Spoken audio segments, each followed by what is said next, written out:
বুঝছেন। তারপরে যখন আমি দেখছি যে এইরকম হচ্ছে তখন কি করব, আমি আমার মেয়ের ফোন দিছি ধরি নাই, তখন আমি যে 999 ফোন দিলাম। তারপরে ওরা বললো যে আপনারা ইয়েতে থাকেন, লাইনই থাকেন, আপনি ম্যাডাম এরা থাকতেই আমাদের লোক থানা থেকে চলে যাচ্ছে। এই কথা বললো। গোলাগুলি হচ্ছিল? হ্যাঁ, গোলাগুলি মনে হয় তাও 8-9টার বেশি ছাড়া। আর এই বকাবকি করছে, সে বকি বলছে যে খানকির ছেলে বেরো হয়, তোর আজকে শেষ না করে পর্যন্ত যাবো না, বুঝছেন।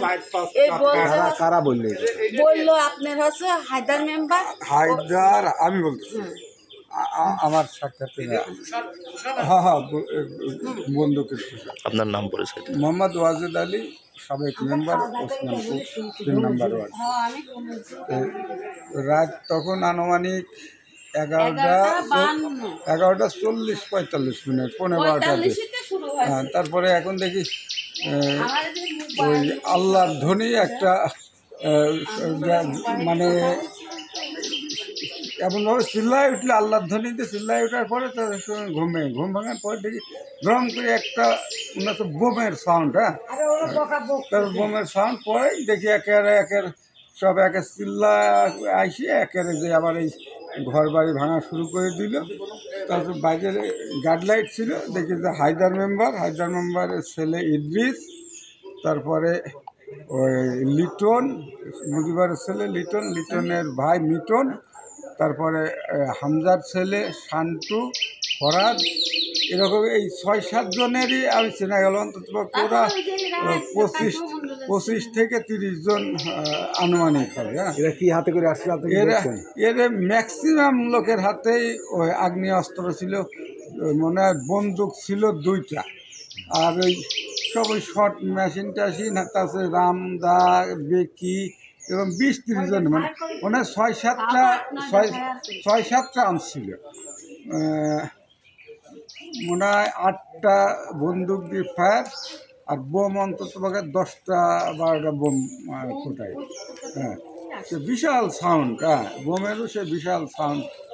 তারপরে এই যখন আসে যে আমার দরজায় বেলায় যখন বাড়ি ধরে, আমি যে পিছনের ওই গেট খুলে আমি বাইরে চলে যাই, আমার গিন্নি যে বাড়িতে ছিল। তারপরে বিভিন্ন আকারে যে বকাবকি করে, খানকির চল আমি বিশেষ কোন জায়গায় হেন তেন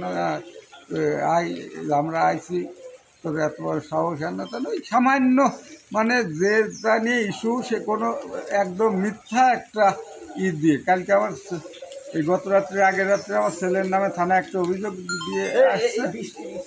বারান্দায় আমার ছেলে পাপ্পু একটা অংশ, একটা পার্টনার।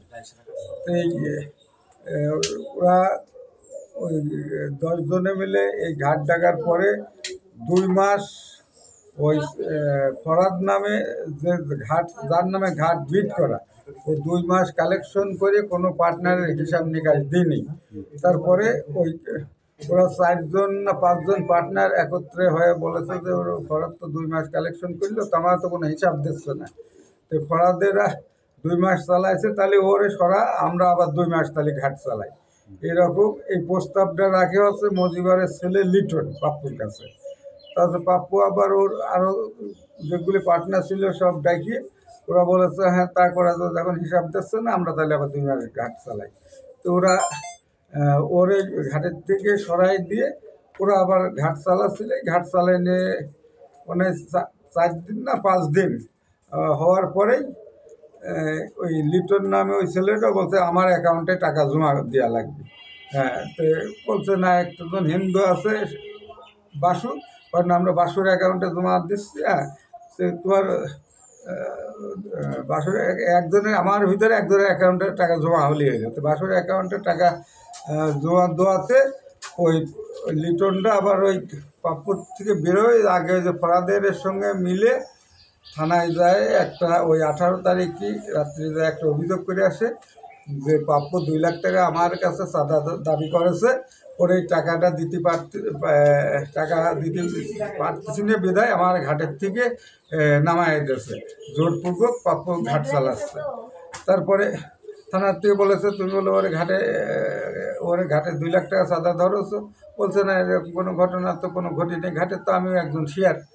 তারপরে প্রাপ্য ওই ফরাজ শান্তরে খুঁজে কালকে গতকাল 19 তারিখ ওই ইফতারের পরে বাজারে ওই শান্তর কাছে না ওই লিটনের কাছে জিজ্ঞেস করছে আমার নামে থানায় তোমরা অভিযোগ করে আছো আমি নাকি তোমার কাছে 2 লাখ টাকা চাঁদা ধরেছি।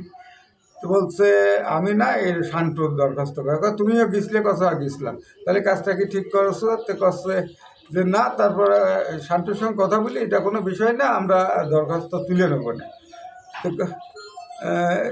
তো ভদ্রলোক যাই হোক এত খারাপ আচরণ করতে যে ভদ্রলোকের মতো কালকে আমার নামে যে অভিযোগ করছো অভিযোগটা তুলে নিয়ে এইটুক বলে ওর আর কোনো গায়েও হাত দিইনি কিছুই না ওই যে ভদ্রলোকের মতো অভিযোগটা আমার নামে তুলে